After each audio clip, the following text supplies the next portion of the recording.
So those are each images. How is the computer representing them, though? At the end of the day, we've represented numbers, we've represented letters, but how about these things here, colors? So how do we represent red or green or blue, not to mention every other color in between? At the end of the day, we only have one canvas at our disposal. Yeah.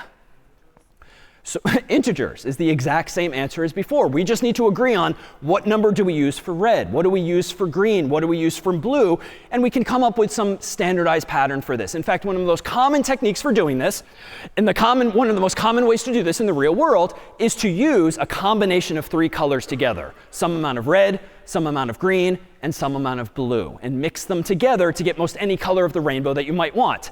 This is sort of a picture of something I grew up with back in the day, where in like middle school when we'd watch movies or some kind of show in class, we would kind of, this projector screen would be over here. This is an old school projector with three different lenses, one of which projects some amount of green, some amount of red, some amount of blue. And so long as the lenses are correctly oriented to all point at the same circle or like rectangular region on the screen, you would see any number of colors coming to life in the old school video. I still remember all these years later, we would kind of sit and lean up against it because it was super warm and you could feel it. It was an easy way to fall asleep back in grade school. But we use the same fundamental color system nowadays as well, including in modern programs like Photoshop. So let's abstract that away, focus on just three colors, some amount of red, green, and blue. And let's propose for the sake of discussion that we want to mix together like a medium amount of red, a medium amount of green, and just a little bit of blue. For instance, let's propose that we'll use 72 amount of red,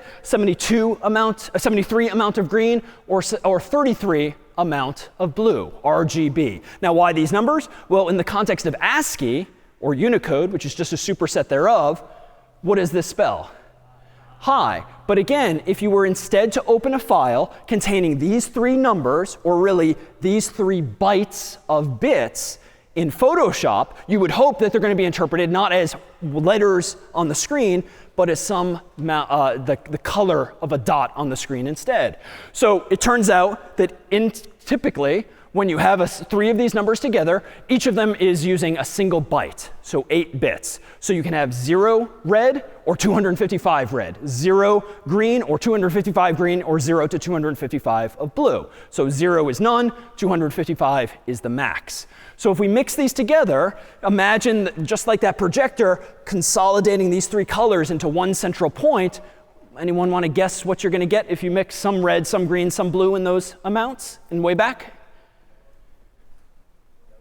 Yeah, you're going to get a dark shade of yellow. I've brightened it up a little bit for the projector here, but you're going to get roughly this shade of yellow. And we could play with these numbers all day long and get similar results if we want to represent different colors as well. And indeed, whether it's Photoshop or some other program, you can actually combine these amounts in all sorts of ratios to get different colors. So if you had 0, 0, 0, so no red, no green, no blue, take a guess as to what color that's going to be in the computer.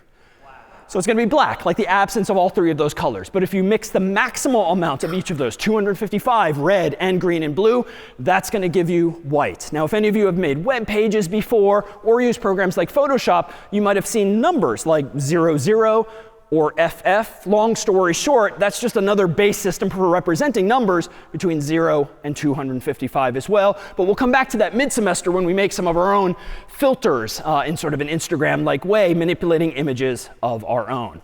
So where are these colors coming from, or where can we actually see them? Well, here's just a picture of that same emoji, face with tears of joy. If I kind of zoom in on that, and maybe zoom in again, you can start to see, if you blow it up enough, or if you put your eyes close enough to the device sometimes, you can actually see individual dots or squares.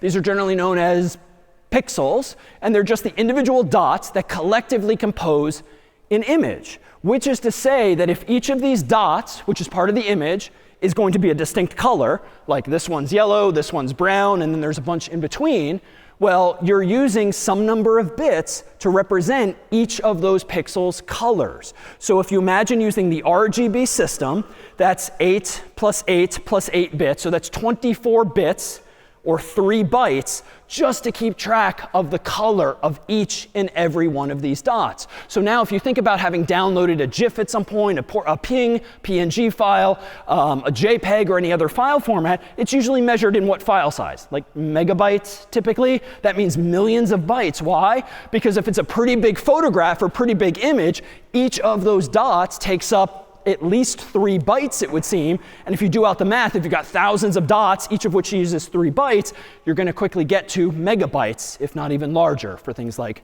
say, videos. But again, it's just patterns of zeros and ones, and so long as the programmer knows what they're doing and tells the computer how to interpret those zeros and ones, and equivalently, so long as the software knows, look at these zeros and ones and interpret them as numbers or letters or colors, we should see what we intended to represent.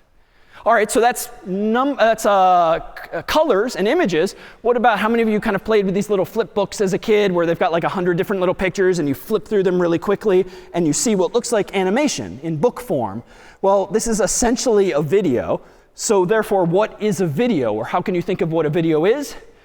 It's just a whole bunch of like images flying across the screen, either on paper or digitally nowadays on your phone or your laptop. And that's kind of nice because we're sort of composing more interesting media now based on these lower level building blocks. And this is going to be thematic. We literally started with zeros and ones. We worked our way up to letters. We then worked our way up to sort of images and colors and thus images. Now we're up at this level of hierarchy in terms of video. Because what's a video? It's like 30 images per second flying across the screen, or maybe slightly fewer than that, that collectively tricks our mind into thinking we are seeing motion pictures. And that's the old school term for movies, but it literally is what it was. Motion pictures was this film was showing you 30 pictures per second, and it looks like motion, even though you're just looking at images, much like this flip book, very quickly, one after the other. What about music? Well, how could you go about representing musical notes if, again, your only ingredients are zeros and ones? Even if you're not a musician, how do you represent music like that on the screen here? Yeah? OK, so the frequency, like the tone that you're actually hearing from the device, what else might weigh in besides the frequency of the note? Yeah? So the speed of the note, or maybe the duration, like if you think about a physical piano, like how long you're holding the key down for or not. What else? So the amplitude, maybe how loud, like how hard did you hit the keyboard to generate that sound? So let me propose, at the risk of simplifying, we could represent each of these notes using 3 numbers, maybe 0 to 255 or some other range that represents the frequency or the pitch of the note, the duration, and the loudness. And so long as the person receiving a file containing all of those zeros and ones knows how to interpret them 3 at a time, I bet you could share a musical file with someone else that they could hear in exactly the same way that you yourself intended. Let me pause here to see if there's any questions.